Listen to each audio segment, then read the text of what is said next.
1950 के दशक में जापान के दक्षिण पश्चिम में एक शांत सा मछली पकड़ने वाला शहर था।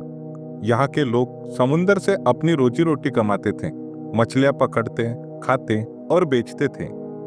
यहाँ की हवा ताजा थी, पानी साफ था, लेकिन किसी को अंदाजा नहीं था कि इस पानी में मौत घुल चुकी थी।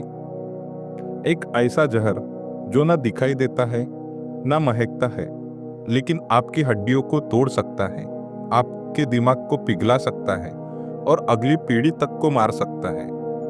ये कोई फिल्म की कहानी नहीं, एक रियल स्टोरी है।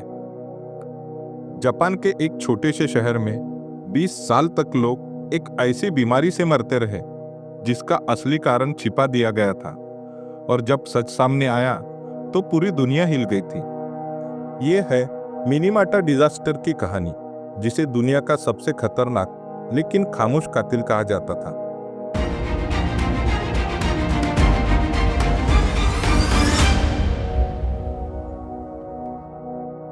1920 के दशक में मिनीमाटा में चिस्सो कॉरपोरेशन नाम की एक बड़ी फैक्ट्री खुली। ये फैक्ट्री प्लास्टिक और केमिकल बनाती थी। इन केमिकल्स को बनाने के लिए फैक्ट्री एक खतरनाक पदार्थ का इस्तेमाल करती थी, जिसका नाम था मिथाइल मरकरी। फैक्ट्री से जो भी केमिकल्स युक्त कचरा निकलता था, वो सीधा समुद्र में डाला जाता था। शुरू में किसी ने ध्यान नहीं दिया, लेकिन धीरे धीरे समुद्र की मछलियां और शंख इस जहर को अपने शरीर में जमा करने लगी। 1956 में एक दिन डॉक्टरों के पास एक अजीब मामला आया। एक छोटी सी लड़की के हाथ पैर कांप रहे थे।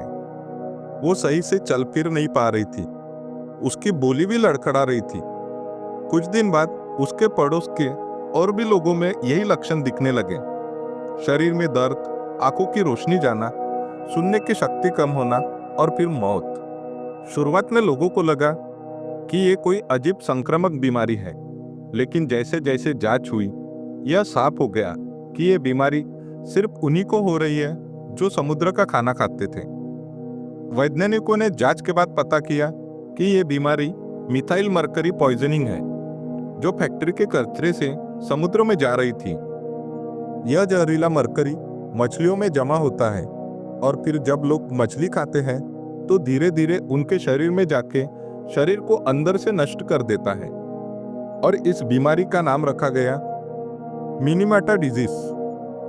जब पता चला कि इसके पीछे चिस्सो कंपनी का वेस्ट है, तो लोग गुस्सा हो गए, लेकिन फैक्ट्री और सरकार ने शुरुआत में इसे मानने से इनकार कर दिया, क्योंकि इसके पीछे था अरबों रुपए का नुकसान। इस बीमारी के पीड़ितों और उनके परिवारों ने सालों तक अदालतों और सड़कों पर लड़ाई लड़ी। मीडिया ने इसे दुनिया में सामने लाने के लिए बहुत बड़ी भूमिका निभाई। आखिरकार 1968 में जापान सरकार ने आधिकारिक तौर पर स्वीकार किया कि मिनीमाटा डिजास्टर चिस्सो फैक्ट्री के कारण ही हुआ था। कंपनी को हर्जाना देना पड़ा, पर तब तक सैकड़ों जानें जा चुकी थी और हजारों लोग जिंदगी भर के लिए अपाहिज हो गए थे। मिनीमाटा डिजास्टर ने दुनिया को सिखाया कि इंडस्ट्रियल प्रोग्रेस की कीमत जिंदगी नहीं हो सकती। आज भी मिनीमाटा कन्वेंशन नाम की एक अंतर्राष्ट्रीय संस्था है जो मर्क्यूरी पॉल्यूशन को रोकने के लिए बनाई गई है। मिनीमाटा डिजास्टर सिर्फ एक पीढ़ी तक नहीं रहा था, बल्कि गर्भवती महिलाओं के पेट में पल रहे बच्चे भी इस जहर का शिकार हुए थे। कई बच्चे जन्म से विकलांग पैदा हुए थे। साल 2020 तक भी मिनीमाटा डिजीज के मामले रिपोर्ट होते रहे। मिनीमाटा हमें याद दिलाता है कि कभी कभी सबसे घातक दुश्मन वो होते हैं जिन्हें हम देख भी नहीं पाते। ऐसी ही सच्ची कहानी और इंफॉर्मेशनल वीडियोस के लिए प्लीज हमारे चैनल को सब्सक्राइब करें। जय हिंद, जय भारत।